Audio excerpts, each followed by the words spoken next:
alter ego. Right. She has my same attitude towards life and people and privacy and everything else. She is and I love to wear black. So literally, she is absolutely Gail. Yes. I was watching it, seeing some you, and that, especially in the moments when somebody says something that Wednesday is going to find ridiculous, and she just kind of stares at them. I'm like, oh my gosh. Yeah. And she's short. This is Gail. But yeah, okay. So what did you think about Luis Guzman as Gomez? He's perfect because he looks exactly like the comic character. God, thank you so much for that. Exactly like the comic character. I don't like how he's written, but I felt like if they but somebody made a very good point. They think that the show is being written entirely from her POV, and so this is how she sees her dad and mom. Because I didn't think much of Gomez and Morticia as characters. I felt like every other character on the show was strong, but I felt like those two were pretty weak, even though they were perfectly cast. Yes. Especially in terms of physicality. I felt like their physicality was great, but I felt like they didn't have a whole lot of chemistry, and they weren't written well. And I was thinking, and I like that idea of, this is how Wednesday sees them. Yeah. As opposed to who they really are. Yeah. But John, what did you think about? I loved it. We just finished watching it like 2 days ago, and Bree and I loved it. I think that maybe like part of it too is like there just wasn't enough time to give those two characters screen time because so much was going on at Nevermore.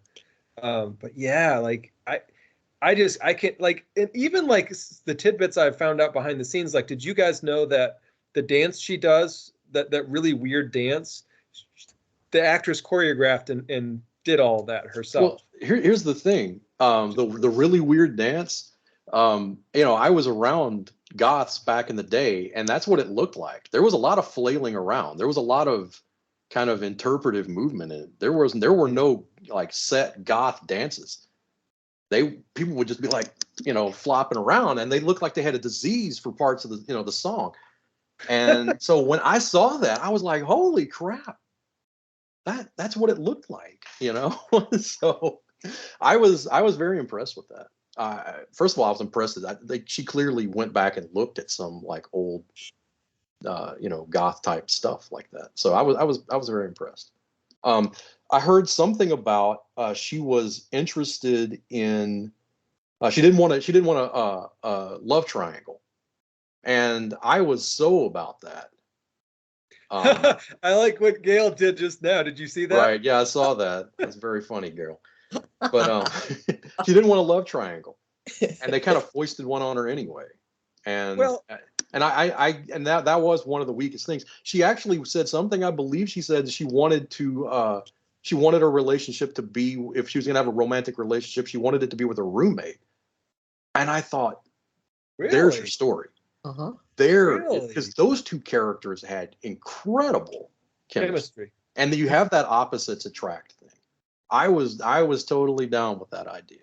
I think the one broody boyfriend who's like staring there, being all intense, that guy has been done to death. Why can't we get rid of that guy? Or even just take a vacation from that guy. Just take a vacation from him. Give him a decade off.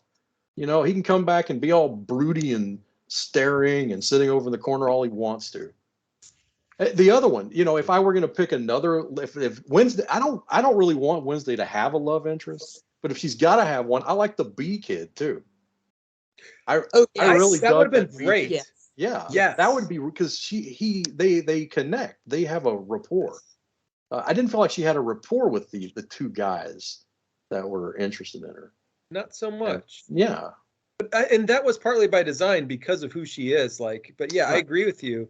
I'm glad that they didn't go with a strong love triangle. I mean, yeah, they sort of threw it in there. Yeah, but it was kind of right. Luckily, it didn't take over the story at all, which would have been a disaster. Yeah. Right.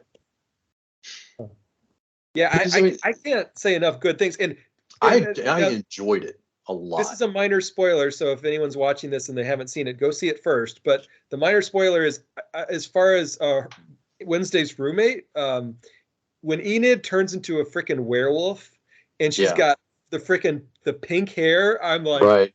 yes. I know, it's perfect. It's perfect. Gail, I feel like if you and I had been roommates in college, we might have been a little bit like that, because I would have been the like rosy, optimistic person, and you would have been, like the down to earth, like no nonsense. Our room would have looked just like that too. I'll bet that's one of my favorite parts. And I love the way they shot those scenes where they're on each side they're on their respective sides of the room. And I have a friend, and the funny thing was, I was like, it's like watching the two sides of your brain talk to one another. Yeah. The two sides of your personality. And she was like, she had to like really get up and like pace and think about it. I mean, it like affected her, but it really was. It was like, because she has the happy, girly, stuffed animal side of her, her brain, but then she's got the dark, broody, moody, the cello. Yeah. Did you notice that she had a desk with a typewriter, but where was her bed? I never thought about that. We never see her bed. Where is her bed? Where is her bed? Does she ever sleep? Yeah. I wonder about that. But in a bed, but I don't think it was in her room, because her room is very bare and stark. Yeah. And there's her table and her typewriter. So where's her bed? Which question? Yeah, it is. What did y'all think of Fester? Gail, I'll let you go first. No, I think he was wasted. I'd like to have seen a lot more of him. I'm still kind of wrapping around my head around the Gomez and Morticia as Wednesday sees them, because I always thought Gomez and Morticia had the sexiest relationship ever. They had, and that goes back to the original TV series too. They are so in lust. Remember when she would say something in French and he would come running from all the way across the house. He would like swing into the room and like, Tish, you said you spoke French, and then he'd have to kiss her hand. I mean, isn't that who we want to be, and who we want to love us? They had a perfect relationship. Perfect relationship. Yeah. I love how doting she was. She would like just sit there, she probably had something to do, but she'd have the arm up and she'd be talking to people, and Gomez is just like, kissing on her hand and everything. And she just indulged him, because it was just kind of an easy kind of love with them. And I thought that was wonderful. Yeah. But I think that was Fred Armisen who was doing Fester. And I felt like he was trying to get into like Jackie Coogan's kind of headspace with that, because he was more kind of madcap and silly than Christopher Lloyd's Fester back in the 90s. Very madcap, that's for sure. I didn't really like how they did him, to be honest with you. He was too, I don't know. I like the criminal aspect.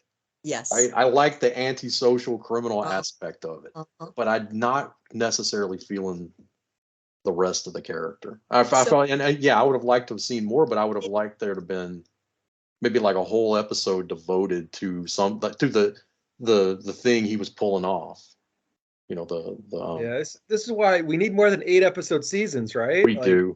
Yeah. Or is it? Yeah, it's 8. That's right. Yeah. Because I want more Lurch. Right. We got no Lurch. No Lurch almost. Did he have any dialogue? Did he have any dialogue at all? No.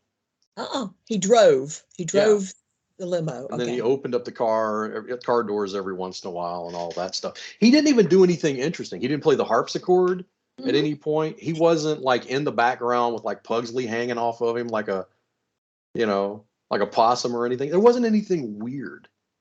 Hey guys, my dog is telling me I got to take her out. I think maybe this is a decent stopping point for okay. Sounds good. Because it's about lunchtime. Yeah, I've got one up.